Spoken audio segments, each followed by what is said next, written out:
दोस्तों, आप सुन रहे हैं इंजीनियर इफ्तिखार चौधरी का कॉलम। आपके कॉलम की कैप्शन है बाइस इफ्तिखार। कॉलम का उन्वान है हम ना बाज आएंगे लिखने से।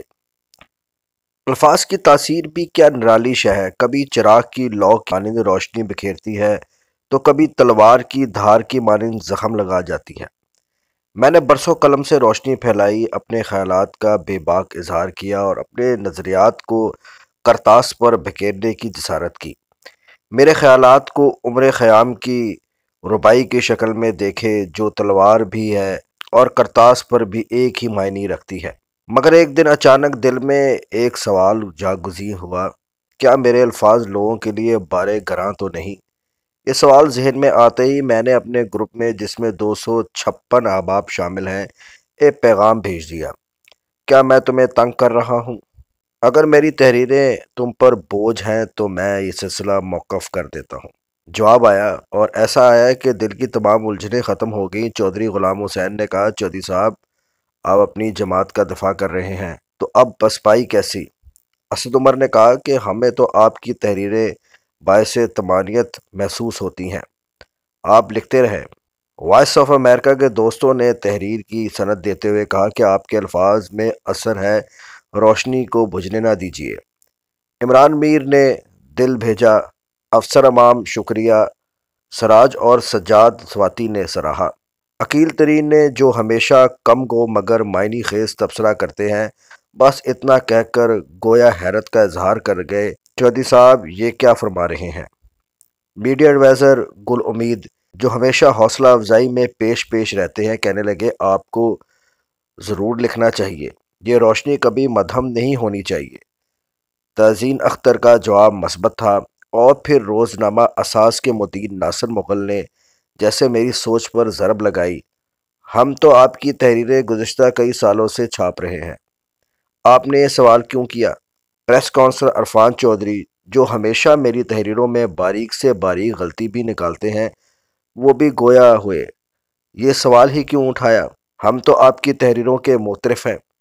नौजवान वेलफेयर काउंसलर, जिन्होंने मेरी तहरीरें हमेशा संजीदगी से लीं, उन्होंने भी इजहार मोहब्बत किया और कहा कि आपकी तहरीरें हमारे लिए एक फ़िक्री रहनुमाई हैं। ये सब सुनकर मुझे एहसास हुआ कि कभी कभार दोस्तों को छेड़ना और इनकी राय लेना ज़रूरी होता है। कुछ लोग खामोश रहते हैं, मगर इसका मतलब ये नहीं कि वो लाताल्लुक़ हैं। वो पढ़ते हैं, सोचते हैं, महसूस करते हैं, मगर शायद अल्फाज में इसका इजहार नहीं कर पाते। लुबना मलिक ने भी एक बार कहा था, लोग पढ़ते ज़रूर हैं मगर तबसरा कम करते हैं, और यही हकीकत है। एक रेखारी के लिए सबसे बड़ा इनाम यही होता है कि इसके अल्फाज किसी के दिलो दिमाग में जगह बना लें।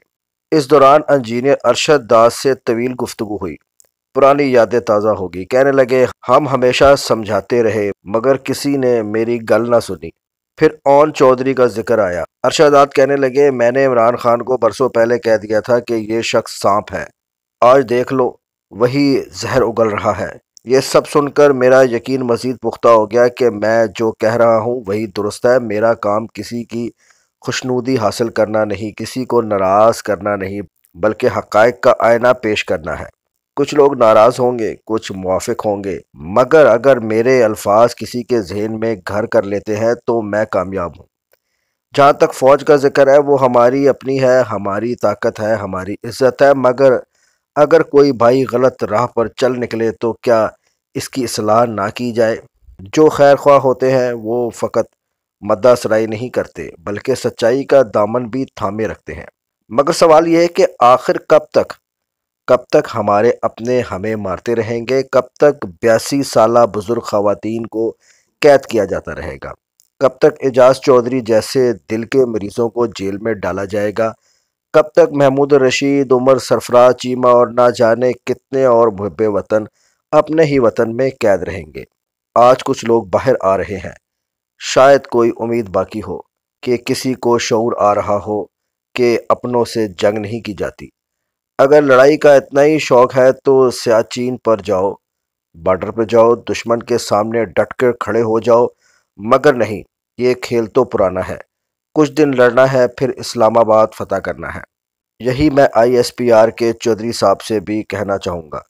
चौधरी साहब, चौधरियों वाली बात करें, अपनी कौम को अपना दुश्मन ना समझे। हम वही हैं جو آپ کے لیے میدان میں کھڑے رہے، ہم وہی ہیں جو آپ کے دشمنوں کے خلاف ڈٹ کر بولے، مگر جب اپنے ہی لوگ سروں کو فٹ بال بنا لیں، جب اپنی ہی قوم کو روند دیا جائے، تو پھر ہم چپ نہیں رہ سکتے۔ ہم خارجی نہیں، ہم انتشاری نہیں، بلکہ وہ لوگ انتشاری ہیں جو 8 فروری کے الیکشن کو نہیں مانتے۔